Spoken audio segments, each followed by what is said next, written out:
함께 하나님의 말씀을 암송하시겠습니다. 요한일서 2장 16절 말씀. 이는 세상에 있는 모든 것이 육신의 정욕과 안목의 정욕과 이생의 자랑이니 다 아버지께로부터 온 것이 아니요 세상으로부터 온 것이라. 요한일서 2장 16절 말씀. 아멘. 요한일서 2장 16절 말씀. 이는 세상에 있는 모든 것이 육신의 정욕과 안목의 정욕과 이생의 자랑이니 다 아버지께로부터 온 것이 아니요 세상으로부터 온 것이라. 요한일서 2장 16절 말씀. 아멘. 사도행전 27장입니다. 우리가 배로 이탈리아에 가야 하는 것이 결정되었을 때에 그들은 바울과 몇몇 다른 죄수를 황제 부대의 백부장 율리오라는 사람에게 넘겨주었다. 우리는 아드라 무데노호를 타고 출항하였다. 이 배는 아시아 연안의 여러 곳으로 항해하는 배였다. 데살로니가 출신인 마케도니아 사람 아리스다고도 우리와 함께하였다. 이튿날 우리는 시돈의 배를 대었다. 율리오는 바울에게 친절을 베풀어 친구들에게로 가서 보살핌을 받는 것을 허락하였다. 우리는 시돈을 떠나 백길을 갈 때에 맞바람 때문에 키프로스 섬을 바람막이로 삼아서 항해하였다.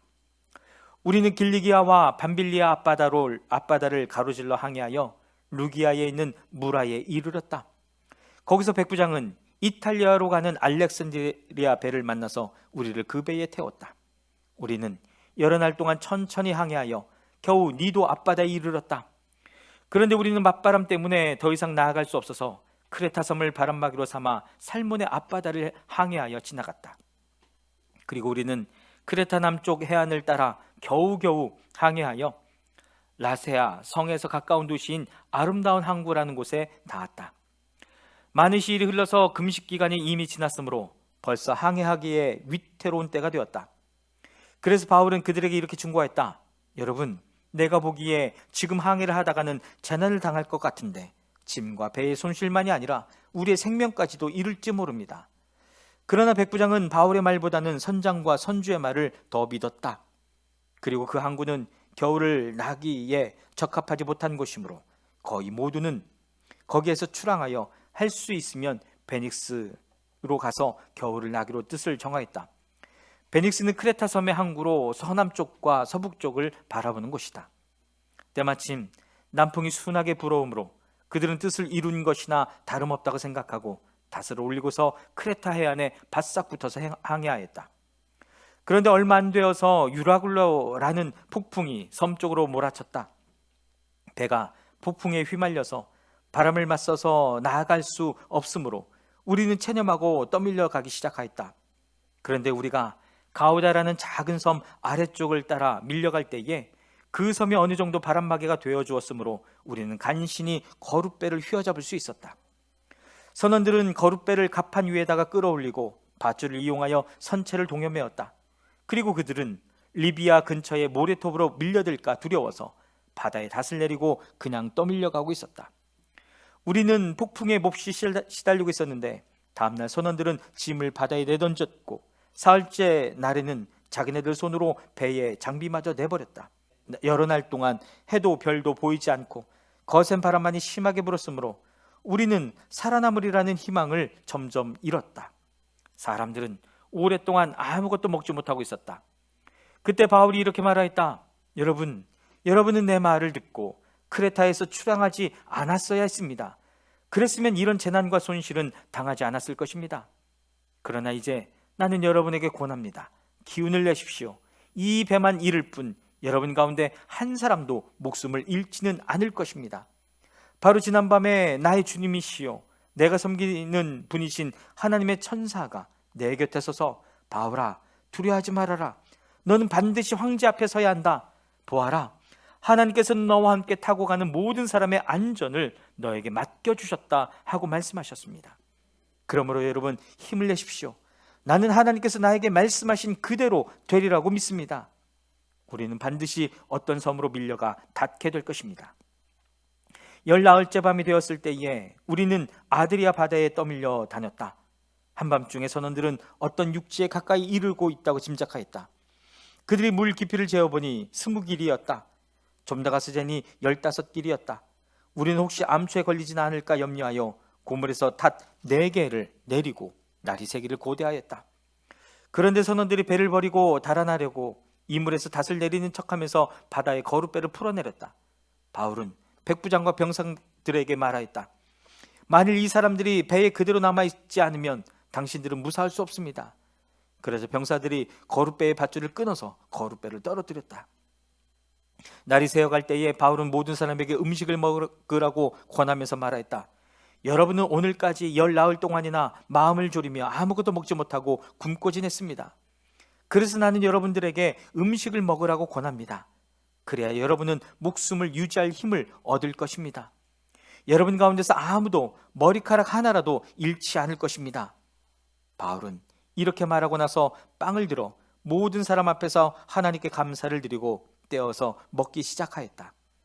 그러자 사람들은 모두 용기를 얻어서 음식을 먹었다. 배에 탄 우리의 수는 모두 276명이었다. 사람들이 음식을 배부르게 먹은 뒤에 남은 식량을 바다에 버려서 배를 가볍게 하였다. 날이 새니 어느 땅인지는 알 수 없지만 모래밭이 있는 항만이 보였다. 그래서 그들은 어떻게 해서든지 배를 거기로 몰아 해변에 대기로 작정하였다.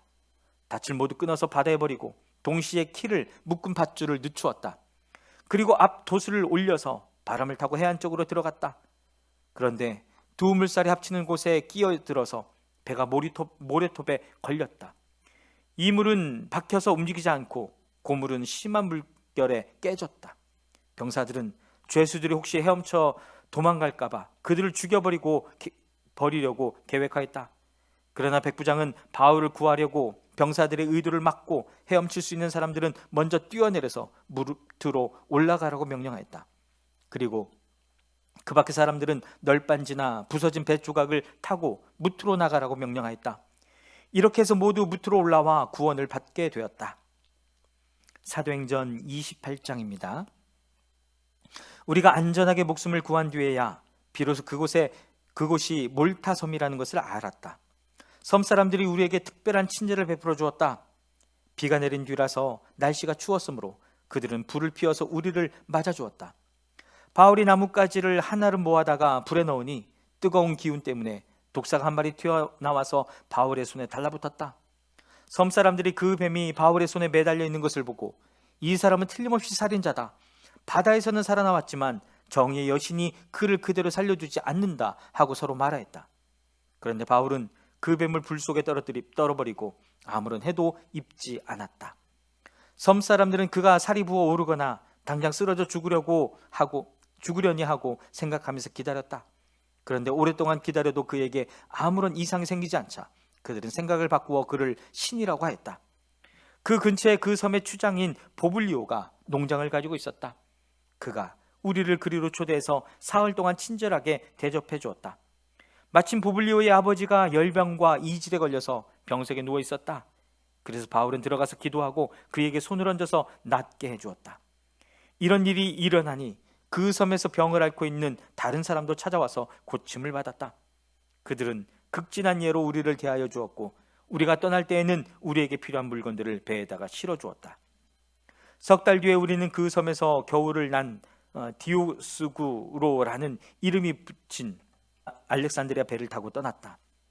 우리는 수라구사에 입항하여 사흘 동안 머물고 그것을 떠나 빙 돌아서 레기온에 다다랐다. 그런데 하루가 지나자 남풍이 불어왔으므로 우리는 이틀 만에 보디올에 이르렀다. 우리는 거기서 신도들을 만나서 그들의 초청을 받고 1회 동안 함께 지냈다.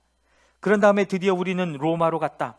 거기 신도들이 우리 소식을 듣고서 아피온 광장과 트레스 마을까지 우리를 맞으러 나왔다.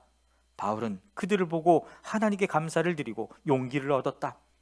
우리가 로마에 들어갔을 때에 바울은 그를 지키는 병사 한 사람과 함께 따로 지내도 된다는 허락을 받았다.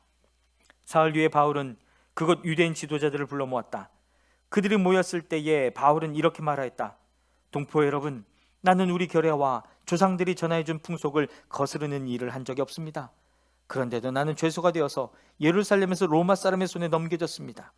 로마 사람은 나를 신문하여 보았으나 사형에 처할 만한 아무런 근거가 없으므로 나를 놓아주려고 했습니다. 그러나 유대 사람이 반대하는 바람에 하는 수 없이 내가 황제에게 상소한 것입니다. 나는 절대로 내 민족을 고발하는 것이 아니었습니다.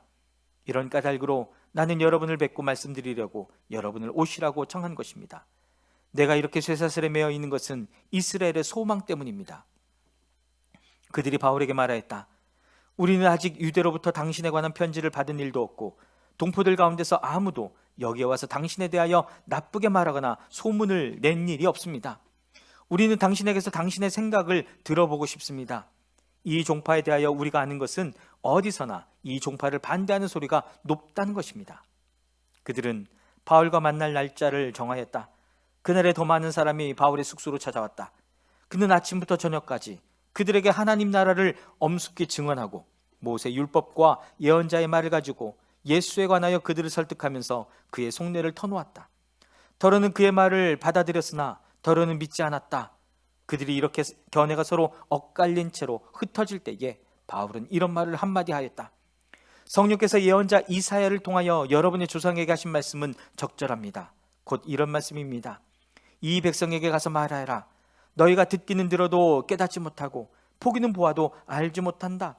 이 백성의 마음이 무디어지고 귀가 먹고 눈이 감기어 있다. 이는 그들로 하여금 눈으로 보지 못하게 하고 귀로 듣지 못하게 하고 마음으로 깨닫지 못하게 하고 돌아서지 못하게 하여 내가 그들을 고쳐주지 않으려는 것이다. 그러므로 여러분은 하나님의 이 구원의 소식이 이방 사람에게 전파되었음을 알아야 합니다. 그들이야말로 그것을 듣고 받아들일 것입니다. 바울은 자기가 얻은 셋집에서 꼭 2해 동안 지내면서 자기를 찾아오는 모든 사람을 맞아들였다. 그는 아무런 방해도 받지 않고 아주 담대하게 하나님 나라를 전하고 주 예수 그리스도에 관한 일들을 가르쳤다.